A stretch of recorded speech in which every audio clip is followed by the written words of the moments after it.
Hi, everyone. I hope you all had a wonderful holiday season. For those of you who may not know me yet, my name is Kelsey Underwood. I'm the Digital Communications Specialist at AUI, and I'm so excited to be back hosting the second season of Beyond the Breakthrough. In each episode, I talk with an expert about a key component behind one or more scientific discoveries or technological advancements. This season, we're exploring contributions to scientific breakthroughs that often aren't top of mind, work that happens behind the scenes and across disciplines. This includes the people, programs, tools, and collaborations that support discovery in ways we don't always see. One of those contributions is science films. Movies and TV shows have retold science history, celebrated modern science, and have imagined the future of science. Whether you're a fan of sci-fi or you're more into documentaries, you've probably watched something at some point that's made you start asking questions, or sent you down a research rabbit hole once those credits began to roll. Science films spark curiosity, and they inspire so many to explore science further, or even pursue careers in STEM. To produce any science film, you need a set, a lab, a control room, or maybe even a plane with over 24 94-foot tall radio antennas. If you're familiar with the 1990s film Contact, you know exactly what I'm talking about. The movie stars Jodie Foster as Dr. Ellie Arroway, who discovers an extraterrestrial signal and works to decode it and build a machine to contact the sender. Much of the film was shot at the U.S. National Science Foundation's Very Large Array. Shooting on location gives science films authenticity, a sense of scale, and visuals that no studio set could replicate. But it also makes you wonder, what did the production team have to do to shoot at such a unique science site? And why did the National Radio Astronomy Observatory agree to let them use it? To find out, I sat down with Jill Molesky, the Senior News and Public Information Manager at the U.S. National Science Foundation's National Radio Astronomy Observatory. We talked about why filming at the Very Large Array means going as analog as possible, what it takes to bring a 300-person film crew to one of the most remote science facilities in the United States, and how an episode of an Apple TV show can be a gateway to exploring science. Let's meet Jill. Hi, Jill. Thanks for joining us today. Hi, so happy to be here, Kelsey. Jill has been working for the observatory since 2019 and has been in her current role for the past 2 years. In addition, she serves as a public information officer. So, what this means is I'm managing the team that works with scientists and journalists to share stories about our discoveries. I'm working with the folks who make artwork and videos and animations to better communicate that to the public. We're writers, we're researchers, we're public relations experts. So if we have special, important people like elected officials or business leaders that come out to the sites, we help ensure that they learn about what's important to us and that they have a good time while they're there. So um, it's a role that brings in a lot of different activities. Some days I might be completely alone, not talk to another person, and just be researching and writing materials that'll eventually be shared with the public. Other days, I may be on site at one of our telescopes working with a film crew that's out there to capture footage for something. Other days, I might be at a conference. Like I just was at the American Astronomical Society National Conference that was in Phoenix, and we were part of several press conferences that happened during that meeting. And I worked with scientists who were sharing new research, and we prepared press releases to go along with that, and we distributed that to the National Newswire and on our social media and on our websites. And so days can be really different, but it's a good balance. In other words, Jill wears many hats while leading her team of 7 scattered across the United States. This is because the National Radio Astronomy Observatory, often referred to as the NRAO, has 3 major telescope systems in the United States: the Green Bank Observatory in West Virginia, the Very Large Array in New Mexico, and the Very Long Baseline Array with 10 antennas spanning from Mauna Kea, Hawaii to St. Croix in the U.S. Virgin Islands. The NRAO is also part of an international collaboration in Chile, the Atacama Millimeter Submillimeter Array. Managing filming at active science facilities such as these is no small task. Jill is often the point person for coordinating this work. We have a form that we use to collect information on the person who wants to do it, what kind of other media they've created, why they want to make it, when they want to make it, how they want to make it, what kinds of equipment they want to use.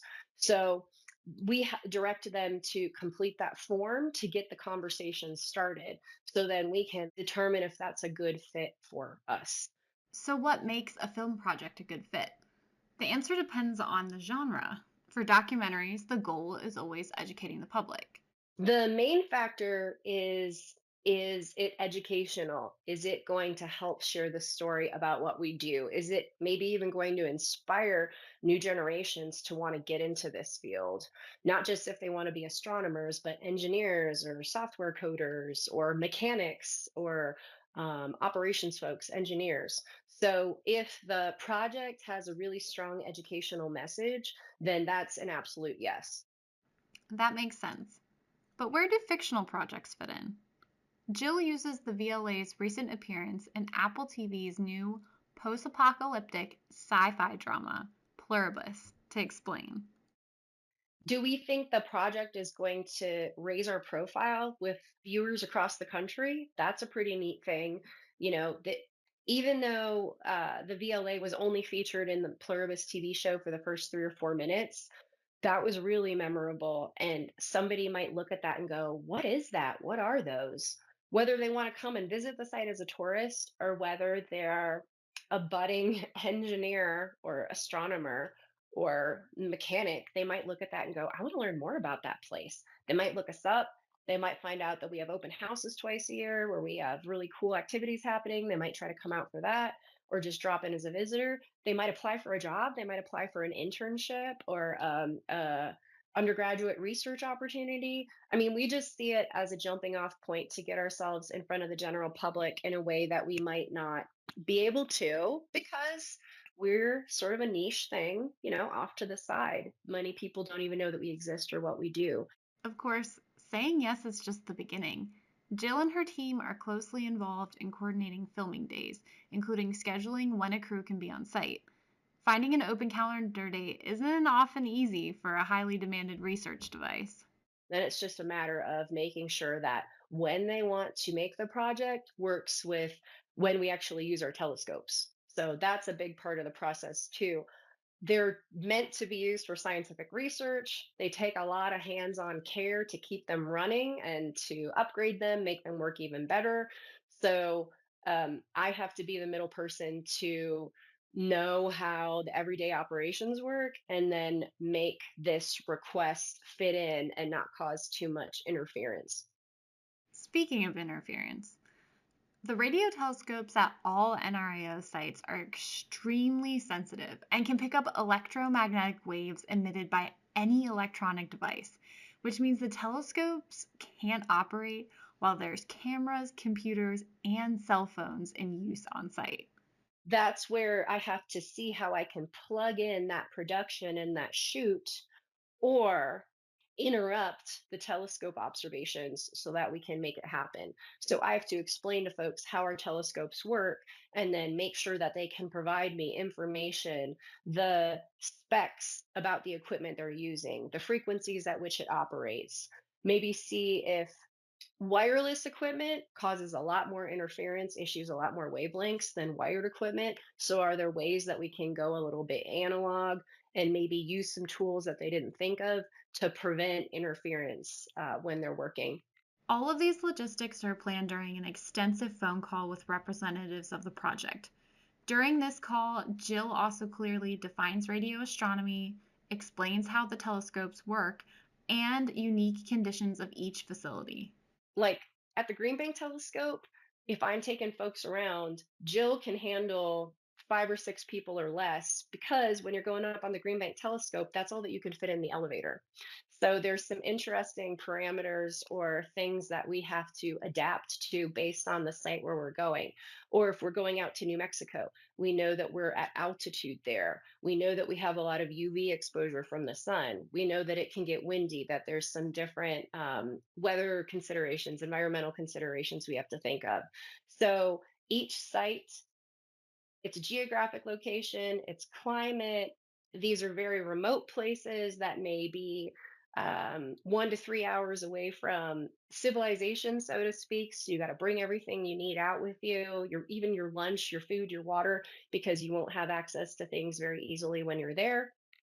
So there's just a lot of planning that needs to go into every aspect of a production to keep the telescope safe, the equipment safe, the film equipment, ensure that it works, the people safe. This rundown isn't just about logistics, though. It's also part of the NRAO's due diligence when it comes to scientific accuracy.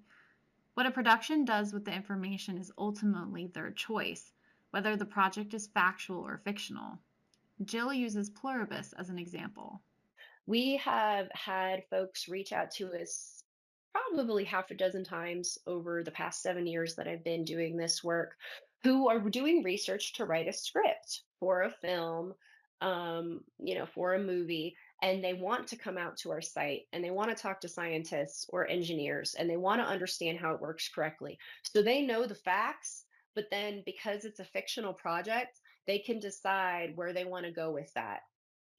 And the same thing happened with the Pluribus show. We had a scientist who was the science advisor with a script writing team, and he told them how everything worked.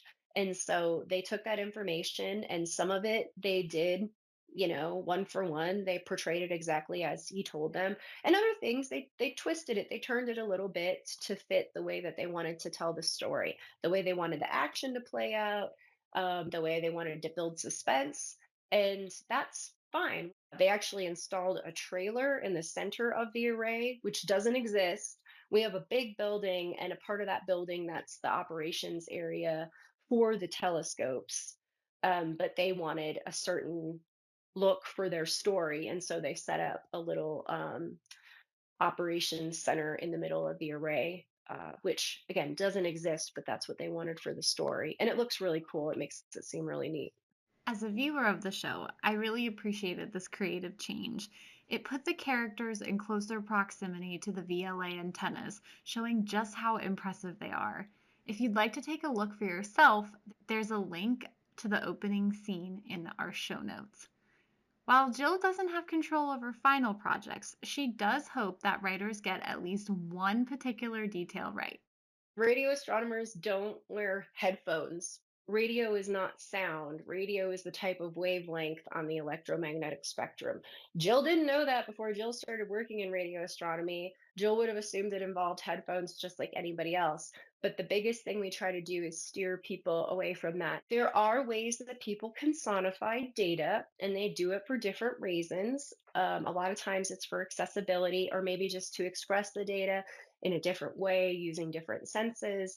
That's awesome and that's really neat. But wearing those headphones is not a part of our everyday work. So if I never see another person wear headphones when they're around a radio telescope again, I would be so happy. As Jill said, radio astronomy starts as wavelength measurements collected by antennas.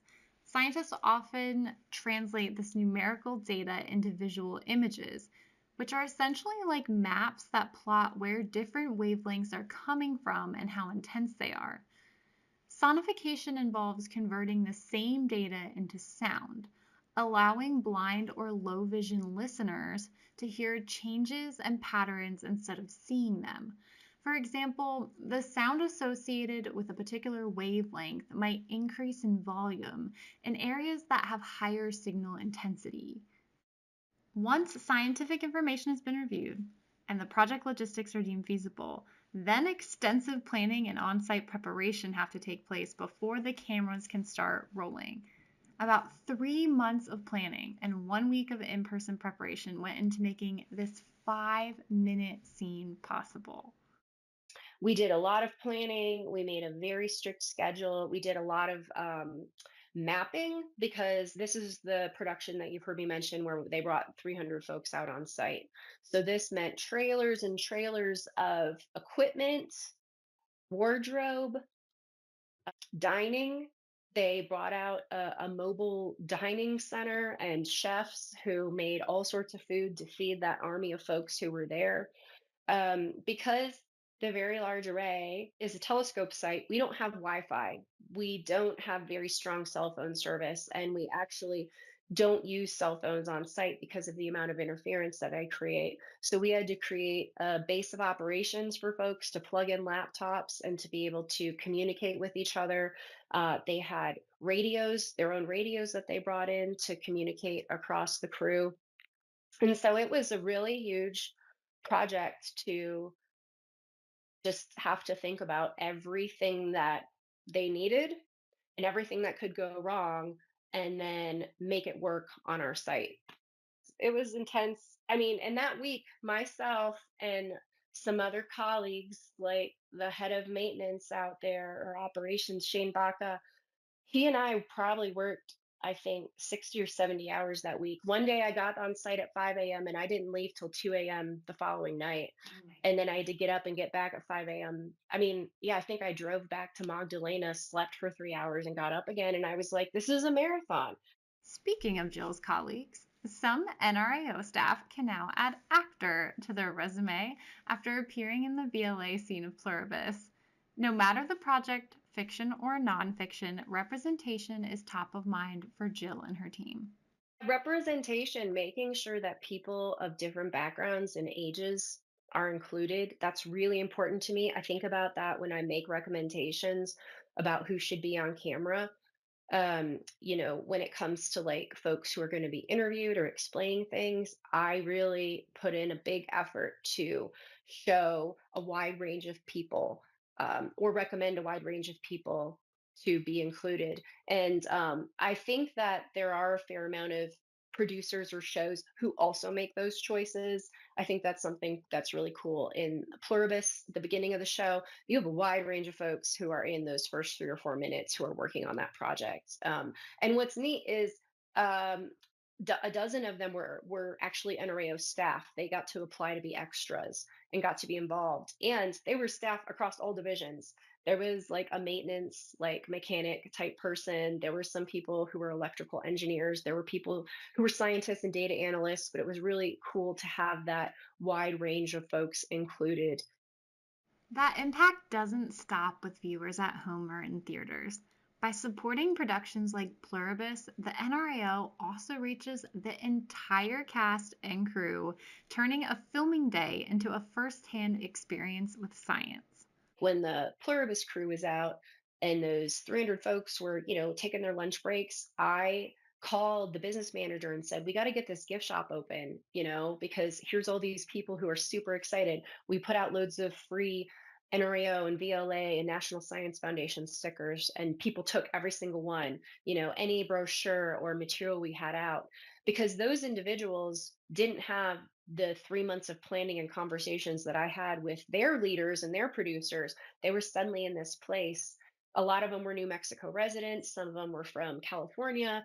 And they were like, I want to bring my kid back. And they did. They came to our open house the next month. And so there's a lot of really cool relationship building and experiences on a personal level that people get from coming out on site and in person. And that's actually when everything goes right with planning a shoot, whether it's commercial, for profit, or educational documentary. The best part is when I get to take somebody out to the site and get them up on the telescope, and they're like a child. They're laughing and they're excited and they can't believe they're in this place that they didn't know existed, or that they've always admired and always wanted to get to make a project about, and their dream comes true for that day. So when everything goes right, it's a really fun experience on an individual level for me in my work and for that person as well in the project that they're creating.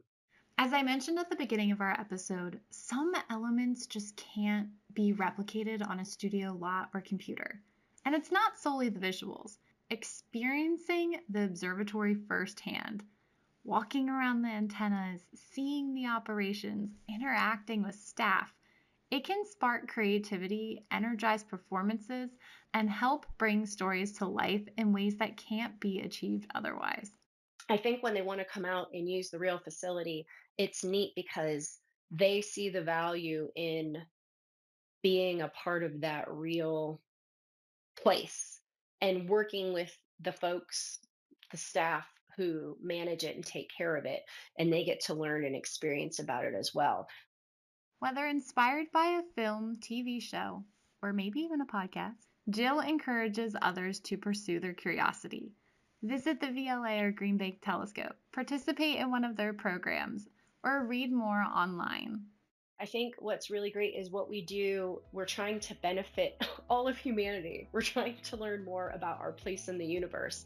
The tools and the technologies we use eventually make it into our Wi-Fi systems, our cell phones. So it's not something that I knew about before I became a part of it years ago. And it's just a really cool, sort of unseen, kind of unfamiliar area of the world that I think can really provide a lot of interesting entertainment and education and inspiration for folks. What a great way to kick off season 2. I had no idea how much coordination went into filming a project at a major science facility like the Very Large Array. Jill is a master juggler when it comes to balancing storytelling and filming needs with facilities operations and research priorities and safety. It's a ton of work, but it's so rewarding, inspiring new passions, careers, and discoveries. If you feel inspired to learn more about the U.S. National Science Foundation's National Radio Astronomy Observatory, or you're interested in checking out one of its facilities, you can visit public.nrao.edu to learn more and follow the NRAO on social media at the NRAO. Also, if you enjoy the Pluribus preview linked in our show notes, you can stream all 9 episodes of Season 1 now on Apple TV with a subscription. To stay up to date on the latest AUI breakthroughs and news, you can follow AUI at Discover AUI on Instagram, and Associated Universities Inc. on Facebook and LinkedIn, or visit our website at aui.edu. And if you would like to be notified about new Beyond the Breakthrough episodes and bonus content, be sure to subscribe wherever you're listening. And consider leaving us a review while you're there to let us know how you're enjoying the podcast. Thanks for listening today. I'm so glad to be back for Season 2, and I will see you next month for our second episode of Season 2. See you then.